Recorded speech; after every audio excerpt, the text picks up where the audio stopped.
Lo que vamos a discutir ahora es el tema de las anualidades. Una anualidad es un instrumento financiero que tiene unas características en particular que se tienen que cumplir. En primer lugar, pagos idénticos.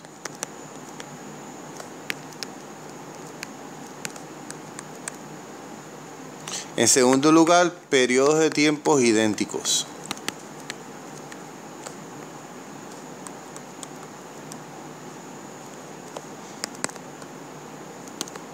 ¿Qué significa eso?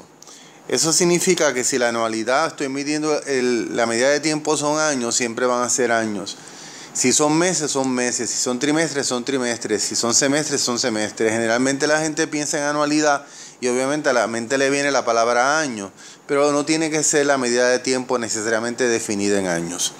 En tercer lugar, estamos asumiendo una tasa de interés compuesta anual constante. Por lo tanto, no me tengo que preocupar aquí en dividir, en multiplicar los años por el número de veces que el interés está compuesto al año, ni me tengo que preocupar por dividir el rate por el número de veces que el interés está compuesto al año, porque vamos a asumir siempre en la anualidad que la n minúscula es igual a 1. Hay dos tipos de anualidades principales: las ordinarias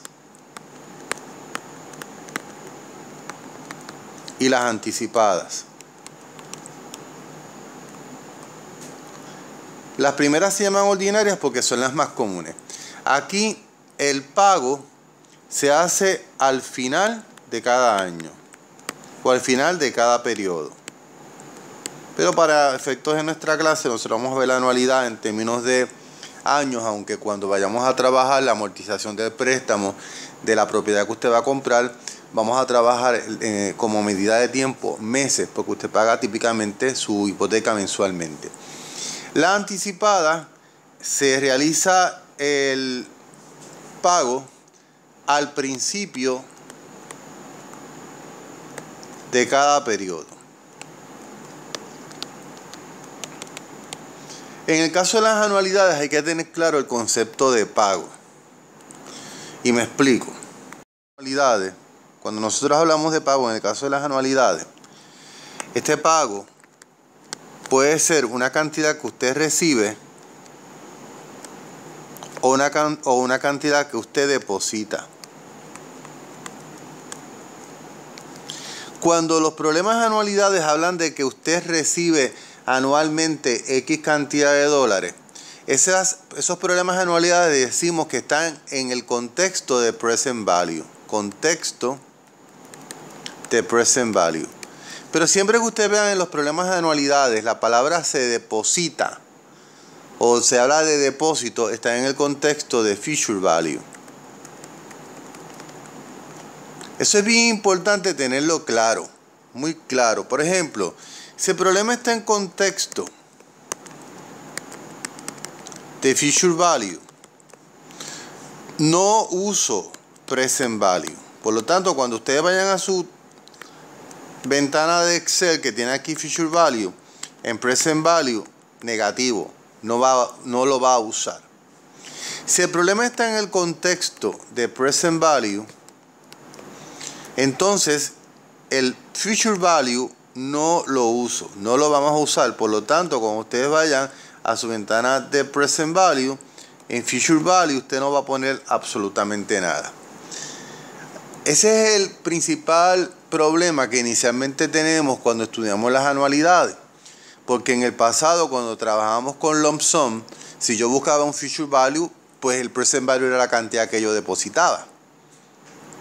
O si yo quería saber cuánto tenía que depositar por N años para a un interés compuesto Y tener al cabo de esos años cierta cantidad, pues tenía que buscar un present value. Pero en los problemas de anualidades, donde está en el contexto de future value, que la palabra clave es depósitos, usted no usa present value, va a usar payment, PMT. Cuando el problema está en contexto de present value, eso yo lo uso cuando estamos hablando de recibir, cantidades a recibir, o cuánto tengo que pagar hoy. Pagar hoy por esa anualidad. Yo te hago la pregunta de cuánto tú vas a estar recibiendo en cada uno de los próximos 10 años si su abuelo le compró una anualidad que pagó tanto a tanto por ciento, pues ese problema está en contexto de present value. Si por el contrario yo te digo cuánto tú tienes que pagar hoy por una anualidad que te promete Y cosa, pues ese problema está en contexto de present value. Y ahí tú no usas future value, vamos a utilizar payment. Por lo tanto, fíjate que el payment tiene doble utilidad en el caso de las anualidades. El payment son los depósitos si el problema está en contexto de future value, y el payment puede ser la cantidad que tú vas a estar recibiendo anualmente si el problema está en contexto de present value. Eso lo veremos más detalle en clase y unos ejemplos que yo lo voy a estar enviando en Screencast. Hasta entonces.